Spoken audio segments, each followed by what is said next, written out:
Hey, the game is on, baby. The uh, the university application period has begun, and the game is on. What's up? It's the Culture Detective here, investigating your favorite albums. And today I'm going to be doing an album review on the new Kid Cudi album, Entergalactic.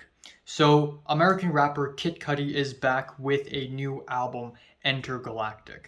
And I have covered his music a couple times on this channel already. Of course, I've mentioned Speeding Bullet to Heaven, the very infamous album by Kid Cudi, where he basically went through a really tough time in his life emotionally and came out with a grunge rock album that's kind of bad. And that album is sort of a heavy departure from the dreamy, psychedelic rap that he's known for on Man on the Moon 1 and 2. And fortunately, Kid Cudi sort of returned to form on the album Man on the Moon 3, which is reviewed a couple years back. It's not very great. There are a couple of moments here and there that I didn't really like, but overall, it is fantastic to see Kid Cudi coming back with an album like this.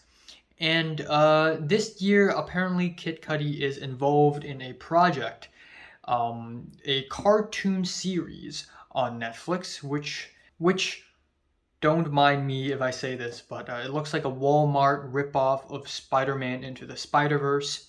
But anyways, Entergalactic, this album, is basically a soundtrack to this cartoon series. And that being said, though, even though it is a soundtrack, it does stand alone as a studio album quite well. And what you can tell on this album is that Kid Cudi has returned to his earlier sounds again, Man on the Moon's 1 and 2. And on top of that, Kid Cudi has perfected and capitalized on the hum. You know, ever since working with Kanye West on Kids See Ghosts and how much people love his hums, he's been humming again and again and again on every single piece of musical release he has done.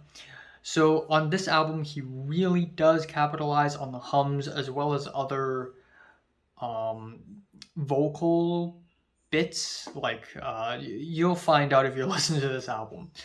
But yeah, every single track on this album sound pretty similar to each other with laid back, light production and some dreamy melodies. It sounds good.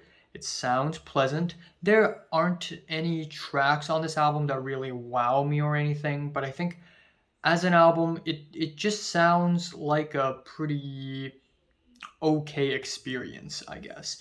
The three tracks that I kind of like is Do What I Want, which is a bit of a banger with a very swagger performance by Kid Cudi. Can't Believe It features 2 Chainz, and Kid Cudi and 2 Chainz have some great chemistry on this track. I also really like the eerie minimal beat. It doesn't sound cheap, but it's still a very catchy beat. Livin' My Truth is a very playful and fun track with a slick bass and some really catchy hooks. Easily my favorite track on the entire album. And the rest of the album is so-so. The track Angel is a mumbly ballad, which is kind of forgettable. And the track Ignite the Love is a very basic pop rap track with some so-so performances and so-so beats and so-so productions. It's just not peak Kid Cudi. And I think he realizes that too. The track In Love has some out-of-tune singing, which just seems really off, and the drums are very static. The production is not good. And on the tracks Willing to Trust and Can't Shake Her, Kid Cudi also worked with Ty Dolla $ign. And both of these tracks are pretty meh. She's Looking for Me has these really want vocals, which which is again basically Kid Cudi overdoing the hums, but also capitalizing on his vocals a little bit too much. Maybe So is kind of a nice laid back smooth track. It didn't wow me or anything. And the track My Drug is actually pretty emotional, more potent. The vocals work really well, except it's a little too brief. And the album ending Burrow featuring Steve Aoki, Don Tolliver, and Dot the Genius are just too overblown and flashy to end off the album, so it didn't really leave the album off very well either. So yeah, I'm just kind of indifferent on this album. I think there are some good moments here and there, but overall it's just okay. It's just okay. Kind of mediocre. Feeling a strong 5 out of 10 for the new Kid Cudi album, Entergalactic. So, have you listened to the new Kid Cudi album from 1 to 10, which is rated? Like, and subscribe if you want more. And thanks for